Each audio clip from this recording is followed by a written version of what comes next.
janji setia, pengharapanku selalu ada di dalam-Mu. Aku tidak akan menyerah, ku tidak akan menyerah, meski dalam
adalah tema yaitu keluarga yang diberkati.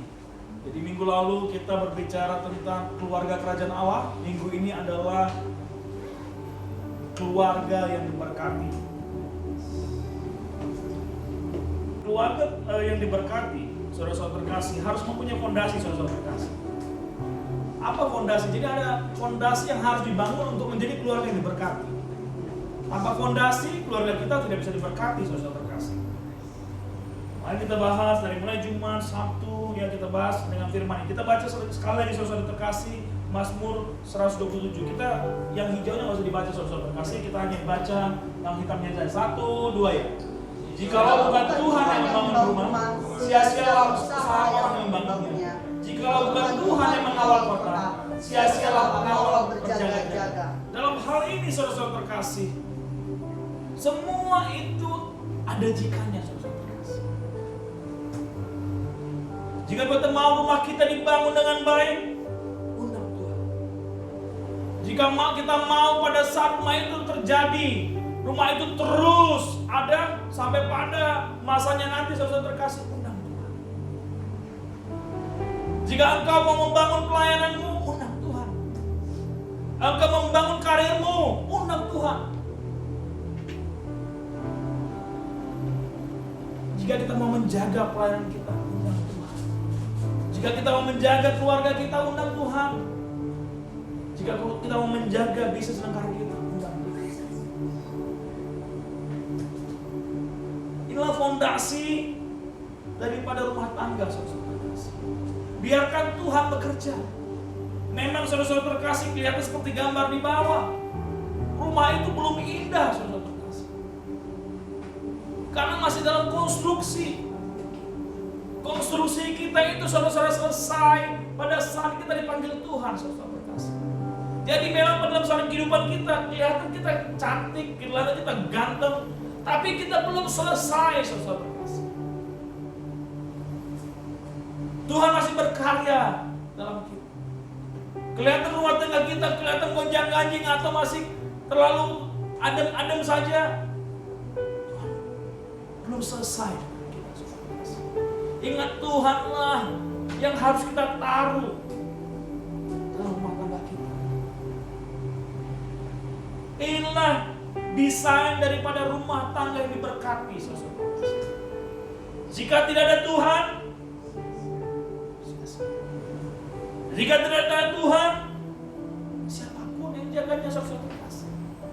Semua ada syaratnya. Kalau mau diberkati, undang Tuhan, saudara terkasih. Yang kedua, saudara terkasih, setelah kita mengenal desainnya, kita mengetahui desainnya, selanjutnya yang kedua, saudara terkasih, adalah kita harus ada caranya menjalankannya, saudara terkasih. Jadi sudah desainnya benar, kita harus benar juga menjalankannya. Yaitu lifestyle kita, saudara terkasih.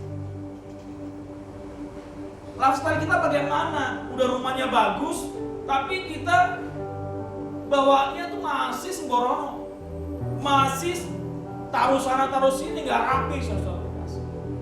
Jadi gaya hidupnya bagaimana? Kita baca 2 Samuel 7 ayat 29. 1, 2 ya. Kiranya engkau sekarang berkenan memberkati keluarga hambamu ini, supaya tetap ada di hadapanmu untuk selama-lamanya. Sebab ya Tuhan Allah, engkau sendiri yang berfirman, dan oleh karena berkat-Mu, keluarga hambamu ini diberkati untuk selama-lamanya.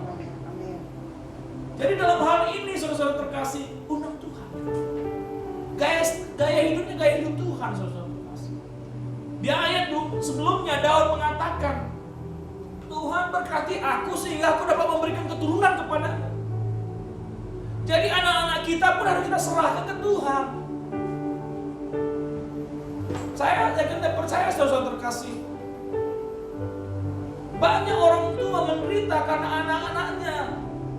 Bukan karena anak-anaknya nggak berhasil, saudara terkasih, tapi anak-anaknya itu jauh dari Tuhan. Kalau masalah miskin kaya itu urusan belakang, saudara terkasih. Tapi kalau anak-anaknya itu rumah tangganya rukun, suami istri baik-baik, cucu-cucu baik-baik, megah, saudara-saudara terkasih. Tapi kalau udah rumah tangga gonjang-ganjing, selesai saudara-saudara terkasih. Ya, pikiran terus. Saya merasakannya saudara-saudara terkasih. Saya punya kakak beradik beberapa. Ada yang lagi membangun usaha, ada yang baru bekerja setelah masa COVID ini selesai, saudara-saudara, belum selesai, tapi sudah dilonggarkan PSBB. Jadi dia bisa bekerja lagi ke tempat dia bekerja di provinsi yang lain. Masalah kaya miskin itu gak ada urusan. Tapi kalau ada rumah tangga, suami istri tidak akur, tidak rukun, wah itu menjadi masalah yang luar biasa, saudara terkasih. Jadi dalam hal ini pun Daud mengatakan, Tuhan berkati aku sehingga aku menghasilkan keturunan bagimu. Jadi di sini adalah sangat penting kita untuk menanti-nantikan Tuhan, saudara terkasih. Jadi ada dua hal yang harus kita penuhi supaya rumah tangga kita diberkati. Yang kedua, saudara terkasih, jika desainnya sudah benar, harus lifestyle benar juga.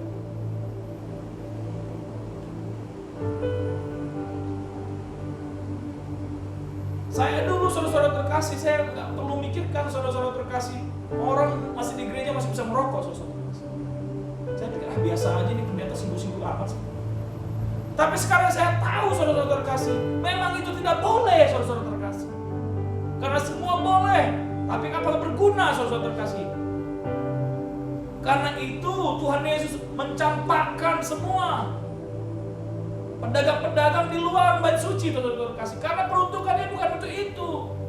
Kalau minggu lalu, saudara terkasih, kita belajar tentang satu keluarga, yaitu bapak rohani kita, Bapak Abraham dan Sarah, saudara terkasih. Jadi kita juga masuk ke satu keluarga yang kita pelajari minggu ini adalah tentang Ishak dan Ribka, saudara terkasih. Ishak dan Ribka. Jadi dalam menerima berkat, kita selalu bilang Allah, Abraham, Ishak dan Yakub. Jadi kita masuki keturunan yang kedua, saudara terkasih, yaitu Ishak. Ishak mempunyai pasangan namanya Ribka, ya, dalam bahasa Inggrisnya Rebecca. Kita lihat bagaimana keluarga ini, saudara terkasih.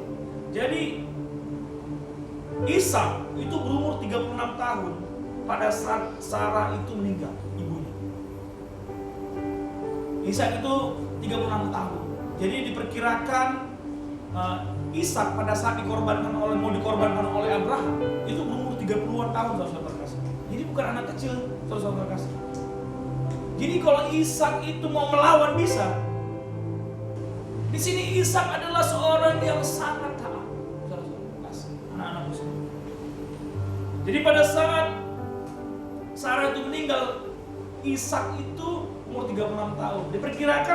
Diperkirakan saudara terkasih, ada beberapa teolog mengatakan bahwa Sarah itu meninggal karena shock, mau dikorbankan, saudara terkasih. Makanya dia meninggal, tapi nggak tahu, ini tidak jelas waktunya, tapi diperkirakan ada yang teolog berkata seperti itu. Dan Ishak menikah pada saat dia bertemu Rebecca umur 40 tahun. Di pernikahan mereka juga sesuatu hal yang luar biasa, saudara terkasih. Jadi pada saat itu karena Sarah meninggal, Abraham itu tidak membolehkan Ishak keluar, saudara terkasih. Dia hanya berada di sekitar daerah dia. Namanya lahar Eroi, saudara terkasih, daerah tempat dia yang sangat subur. Gak boleh dia panggil hambanya, hambaku, taruh tanganmu, berjanji kau di sini, kau pergi ke keluargaku di kanan sana, temukan perempuan dari sanak keluargaku. Singkat ceritanya dia pergi ke sana, saudara terkasih. Hambanya juga bingung bagaimana menemukan perempuan. Ya kan, sampai dia hamba daripada Abraham ini meminta tanda. Kira keluarlah Rebecca atau Ribka, saudara terkasih, dan dia memberikan minum bagi. hambanya Abraham. Dan waktu dia memberi minum, dia tidak melihat ada 10 onta di belakang saudara terkasih. Waktu dia kasih minum, oh Tuanku, aku juga akan memberikan semua orang dalam rombongan minum.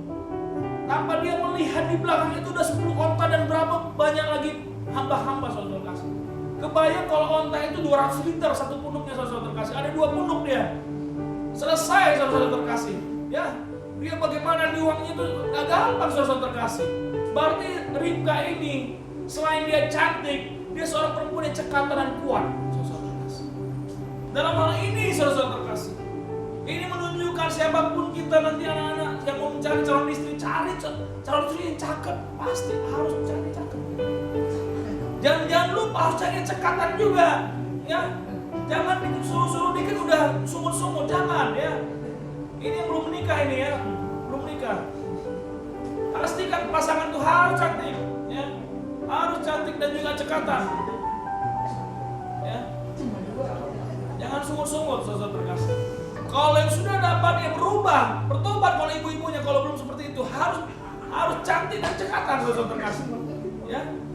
Kalau yang belum dapat cari seperti itu. Dan saudara terkasih, mereka dikarunia anak setelah 20 tahun menikah. Saya menikah umur 40 tahun, Ishak umur 60 dia dapat 2 anak. Langsung saudara terkasih. Dan pada saat umur 75 Ishak bapaknya meninggal. Jadi Abraham masih melihat Esau dan Yakub. Juga Ishak melihat anak-anaknya itu ada yang bandel saudara terkasih. Si Esau ini agak bandel saudara terkasih. Dia suka sama perempuan, dia suka berburu saudara terkasih, perempuan yang bukan dari kaumnya. Jadi dia menikahi 2 wanita sekaligus umur 40 saudara terkasih. Ya, namanya ada Yudit dan ada juga saudara terkasih Basmat. Dan Ishak itu masih menyaksikan kelahiran Yosef. Jadi Ishak itu melahirkan Yakub.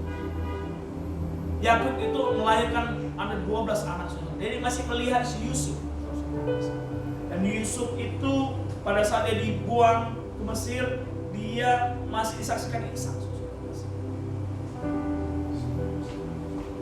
Disinilah saudara terkasih, Ishak itu ada di periode dia melihat cucu-cucunya.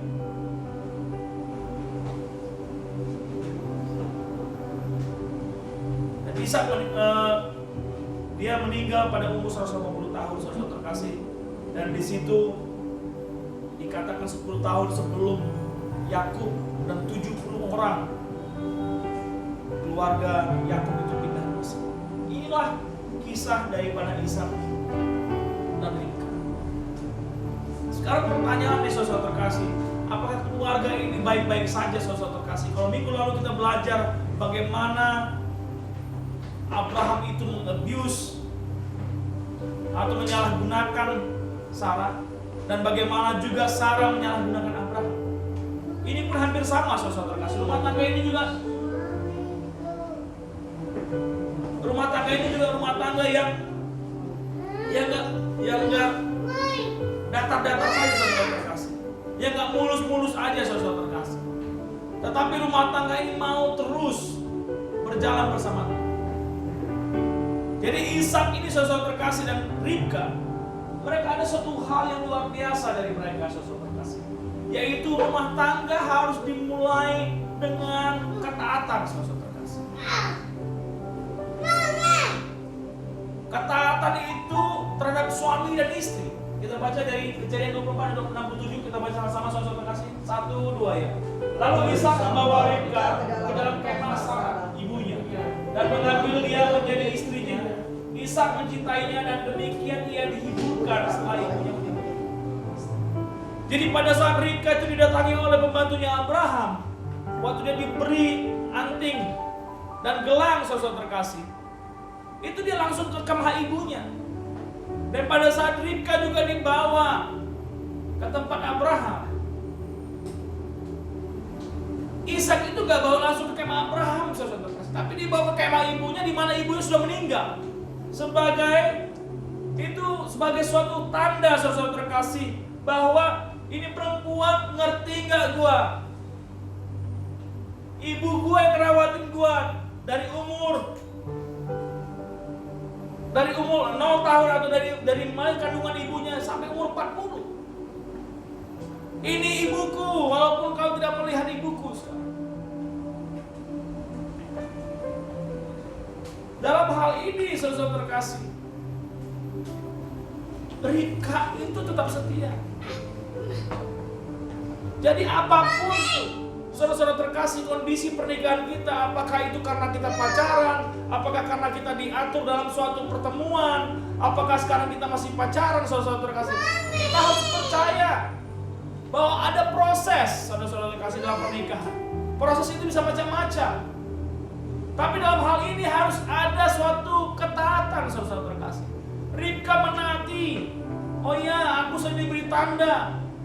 Dan ini dari keluarga kami yang di tempat yang lain. Makanya dia bilang, waktu ditanya sama ibu, sama abangnya si Laban, saudara terkasih, dia bilang, kau mau ikut enggak? Dia bilang seketika, yes, saya mau ikut. Dan pada saat dari jauh dia melihat itu siapa? Oh, itu anak tuanku. Dia langsung turun, saudara terkasih, menghampiri, saudara terkasih. Dia taat, saudara terkasih, dalam suatu pertemuan yang menurut orang sekarang tidak mungkin orang langsung mau menikah.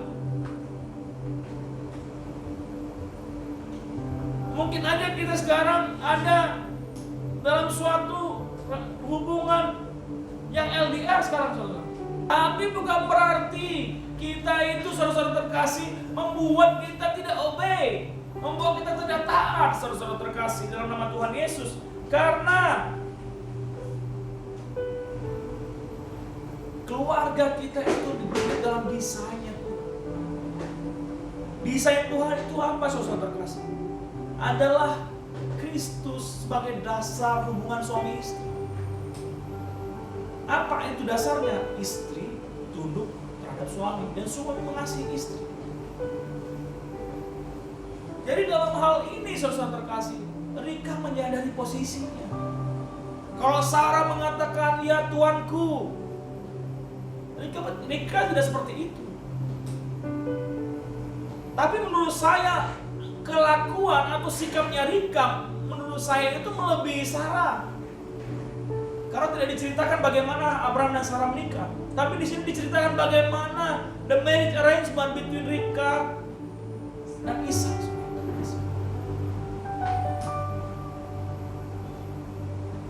Jadi ada ketaatan.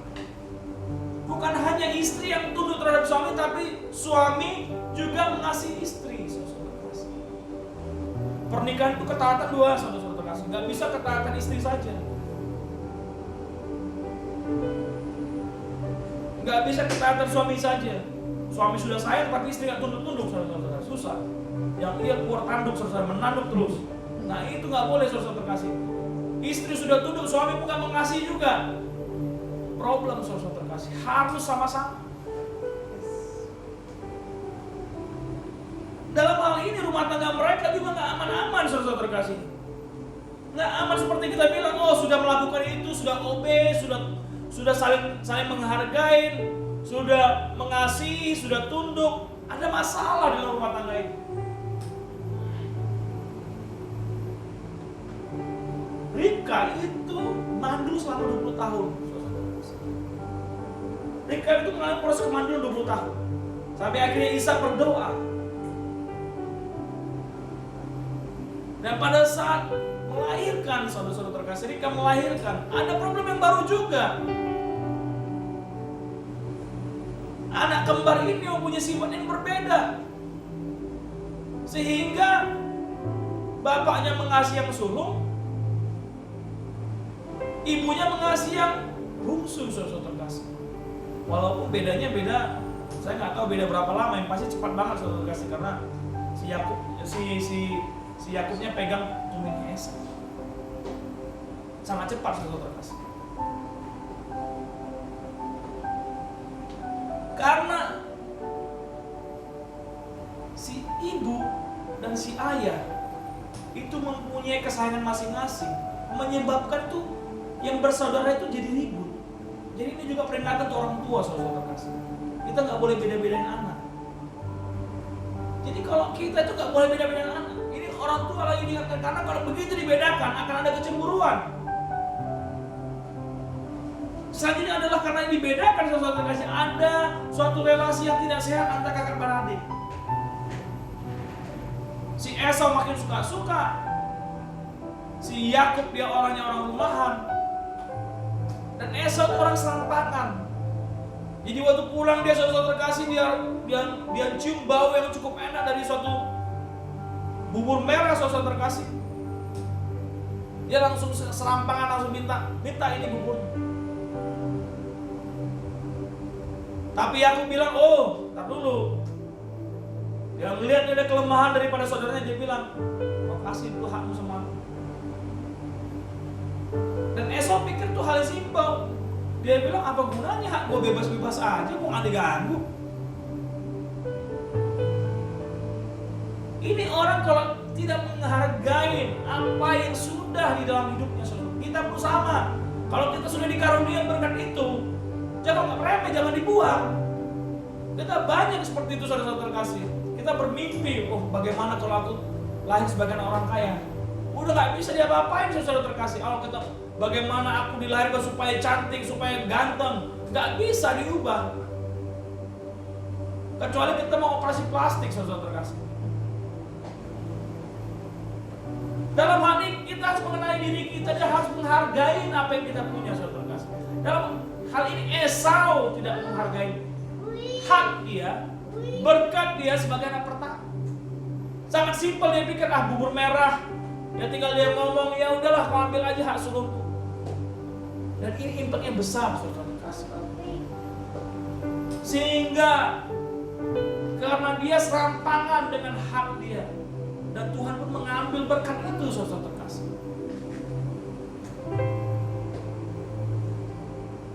Dan berkat keturunan anak pertama itu dijatuhkan ke Yakub, walaupun caranya cara bohong. Tapi saya yakin dan percaya itu gak ada yang kebetulan, saudara kasih. Begitu dia lepas, berkat itu lepas, saudara kasih. Cara dan waktunya itu bisa macam-macam. Ini hanya merupakan rentetan peristiwa saja. Dan karena itu, saudara terkasih, Esau itu begitu dia tahu, dia lepas berkat itu, dia lepas hak dia dan berkatnya hilang, dia marah semarah-marahnya. Dia marah semarah-marahnya. Dan dia mau membunuh si Yakub. Jadi gak gampang juga. Kadang kita sudah telat, terlambat baru menangis. Nanti kita akan lihat, nggak dibahas di sini. Kita lihat Esau pun dapat bangkit, saudara kasih. Dia tahu, akhirnya dia bangkit. Walaupun dia tidak mendapatkan berkat itu, tapi dia bangkit, saudara kasih. Ya, ayat selanjutnya. Tapi kita nggak bahas tentang Esau di sini, saudara kasih. Yang keempat, rumah tangga ini pun nggak si Ishak ini pun nggak setia-setia amat. Jadi waktu ada bahaya kelaparan, saudara-saudara kasih. Jadi raja yang sama, Raja Gerar, Raja Filistin, Abimelek. Dulu bapaknya Abraham mengasihi ibunya. Ini nggak sampai mengasihi, nggak sampai memberikan istrinya, tapi dia bilang itu saudaraku. Tapi nggak dikasih, saudara kasih. Kalau si Abraham kan dikasih Sarah ya. Sampai waktu mau disentuh sama Abimelek, Tuhan datang dengan penglihatan. Kalau ini enggak. Waktu memasuki daerah itu, dia hanya bilang, itu hanya saudaraku. Gak salah juga, saudara terkasih, karena memang dia bersaudara. Tapi kalau dibilang bersaudara berarti ada ketakutan dalamnya, saudara terkasih. Kenapa gak ngomong istri? Dan puji Tuhan itu belum diserahkan, saudara terkasih, sampai raja yang sama, yang bapaknya Abraham itu juga menyerahkan Sarah. Dia melihat kok Ishak sama si Ribka ini kok mesra-mesraan. Sampai ditanya, kenapa kau mengatakan dia saudaramu, ya benar saudara. Kenapa kamu mesra-mesraan? Ya dia istriku juga. Jadi dibilang kau mengatakan dia istrimu. Kalau enggak kami semua kena tulah, karena dia sudah pernah kena. Ibunya Ishak itu udah kena, saudara-saudara kasih, waktu dia mau ngambil Sarah. Raja yang sama, saudara-saudara kasih. Jadi rumah tangga ini dalam tanda kutip, walaupun suami istri itu taat, ada masalah juga, saudara kasih. Jadi rumah tangga itu tidak ada yang pernah lepas dari masalah. Ingat, tujuan memiliki rumah tangga itu bukan untuk bahagia, saudara kasih. Tujuannya adalah untuk bersatu kesatuan. Jadi kalau mencari bahagia, engkau akan menemukan kecewa. Bahagia itu adalah buah dari ketaatan, yaitu kesatuan antara suami dan istri.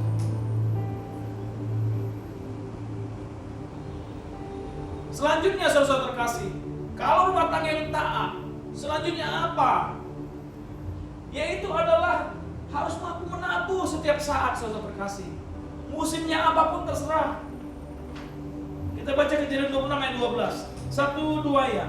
Maka menaburlah Ishak di tanah itu. Dalam tahun itu juga mendapat hasil 100 kali lipat, sebab ia diberkati Tuhan. Jadi pada saat dia di Gerar, saudara terkasih, dia tanah asing, dia menabur.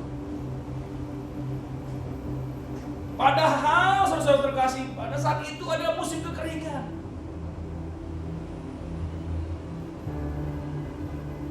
Kelihatan tuh tembok semua, kelihatan tanah kering, saudara terkasih. Tapi dia tak melakukan bagiannya. Waktu itu Mesir terbuka, saudara terkasih. Mesir terbuka. Mesir itu daerah sangat subur pada saat itu. Di aliran sungai Nil itu daerah sangat subur, saudara terkasih. Tapi Tuhan bilang, kau tetap di negeri asing ini dan menaburlah di sana. Dan dia menabur, saudara terkasih. Jadi sama seperti kita, jika saat ini kondisi kita sedang sulit pun tetap menabur, saudara terkasih. Katakan amin. Menabur itu kan kemarin saya ceritakan banyak ya, saudara terkasih ya. Banyak bisa kita tabur. Melalui perkataan kita, melalui perbuatan kita, melalui ekonomi kita, melalui pelayanan kita, banyak, saudara terkasih. Tapi menabur ini yang kita harus tahu, menabur ini bukan sebenarnya hanya melakukan. Menabur ini ada usaha, ada berkeringat, saudara terkasih. Kalau kita melihat ini, dia benar-benar menaruh benih-benih itu tepat di tempatnya, gak sembarangan. Dan di ayat 3 katakan, Ishak akan menjadi sangat kaya, kian lama kian kaya, sehingga ia menjadi sangat-sangat kaya.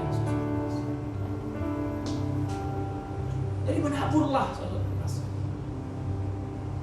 Menabur dalam musim apapun. Tuhan pasti memberkati kita, saudara terkasih. Kita di sini di negeri asing, bukan rancangan yang biasa-biasa, saudara terkasih. Yang ketiga, saudara terkasih, untuk rumah tangga yang diberkati Tuhan, itu harus bangun altar. Kita udah bahas selama 3 hari bangun altar. Saya mau kasih yang lebih dalam lagi, kenapa harus bangun altar, saudara terkasih. Kita baca Kejadian 26 ayat 25. 1-2 ya. Sesudah itu Ishak mendirikan mezbah di situ dan memanggil nama Tuhan. Ia memasang kemahnya di situ, lalu hamba-hambanya menggali sumur di situ. Saudara terkasih, pada saat itu saudara terkasih, karena dia semakin besar, Abimelek datang dengan panglima si Pikol. Dia bilang, kau tolong kesana, minggir dikit. Jadi pada saat itu, saudara-saudara terkasih, untuk memulai kehidupan yang baru, orang gak sekedar pindah, saudara terkasih. Dia akan cari tempat dan dia gali sumur. Dia akan cari tempat dan dia akan gali sumur, saudara terkasih. Kalau ada air, dia tetap. Kalau nggak ada air, dia pindah. Jadi itu konsepnya kalau orang mau berpindah, saudara terkasih. Mau cari tempat yang baru, dia cari tempat dan dia gali sumur. Kalau air nggak ada, dia nggak akan menetap, saudara terkasih. Itu konsep dulu orang nomaden ya. Kalau kita belajar itu sama. Kalau rumah-rumah kita di kampung, saudara terkasih, juga pasti nggak jauh dari sumur, saudara terkasih. Ya. Karena kalau nggak ada air selesai, saudara terkasih, ya nggak bisa ngapa-ngapain. Dalam hal ini, Karena dia semakin besar, semakin kaya, jadi mulai digangguin sama orang-orang. Yang namanya di mana-mana, orang-orang lokal pasti nggak suka orang asing itu lebih kaya daripada kita kan? Wajar dong, di mana-mana itu perasaan kan manusia banget. Jadi dalam hal itu, di mana si Ishak itu tinggal, itu langsung diributin sama penduduk sekitar. Kamu pergi, udah diambillah sumurnya. Karena mereka menganggap, oh ini berarti daerah subur. Dia buka lagi ke sana, gali lagi sumur, dapat. Dia diganggu lagi sama orang-orang Filistin, saudara terkasih. Sampai pada akhirnya dia menyerah, dia bilang, ya udah aku pergi. Tapi kali ini dia ada berubah, saudara terkasih. Dia tidak gali sumur dulu, dia bangun mesbah dulu, saudara terkasih. Dia bangun mesbah dulu. Pada saat dia bangun mesbah, saudara terkasih, Tuhan berkenan dan Tuhan memberkati dia. Dan Raja Abimelek datang dengan panglimannya kembali, dia bilang, membuat perdamaian. Ternyata kau orang diberkati Tuhan. Walaupun kami usir kau berulang-ulang, ternyata kau diberkati Tuhan. Dalam hal ini saudara terkasih, jika engkau sudah menjadi kaya, jika engkau sudah menjadi sudah mampu hidup dengan apa yang kamu punya, jangan lupa mesbah keluarga, saudara terkasih. Bangun mesbah. Keluarga yang diberkati, saudara terkasih, harus membangun altar. Tidak peduli musimnya kapan, seperti Ishak, saudara terkasih. Kalau dia mencari kekayaan dulu, dia pasti diganggu. Ada aja yang gangguin dia. Kan nggak gampang, saudara terkasih. Begitu kita ada kaya di sini, terus diusir orang, kan gampang buka bisnis baru, nggak gampang. Pindah itu gampang, nggak gampang, saudara terkasih. Gimana kalau punya ribuan ternak? Nggak gampang, saudara terkasih. Digangguin terus, nggak gampang. Ya, coba kita misalnya di tempat kita tinggal, tiap hari diketokin orang. Buka, periksa ini, periksa itu. Nggak nyaman, saudara. Karena itu untuk mengubah situasi dia ubah cara hidup dia, bangun mesbah. Saudara terkasih, untuk mengakhiri khotbah ini, saudara terkasih, sering firman Tuhan, menjadi keluarga yang diberkati, itu sangat penting adanya ketaatan. Suami mengasihi istri, istri tunduk terhadap suami. Kalau di Efesus itu mulai dari istri dulu, saudara. Istri tunduk terhadap suami, suami mengasihi istri. Anak-anak menghormati orang tua mengasihi anak-anak.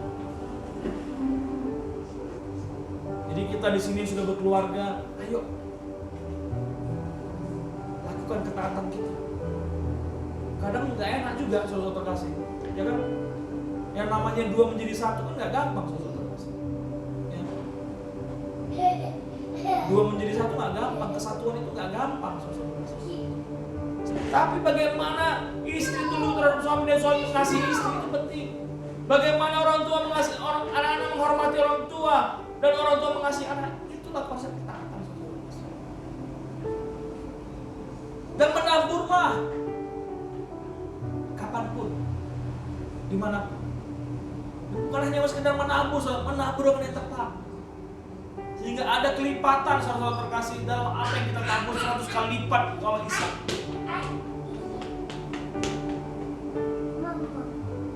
Dan untuk menjaga apa yang ada pada kita, jagalah dengan mesbah keluarga, saudara terkasih. Dengan mesbah keluarga kita mendahulukan Tuhan. Dan apapun yang ada pada kita akan ditambah-tambahkan terus. Biarlah ini Bapak, saudara-saudara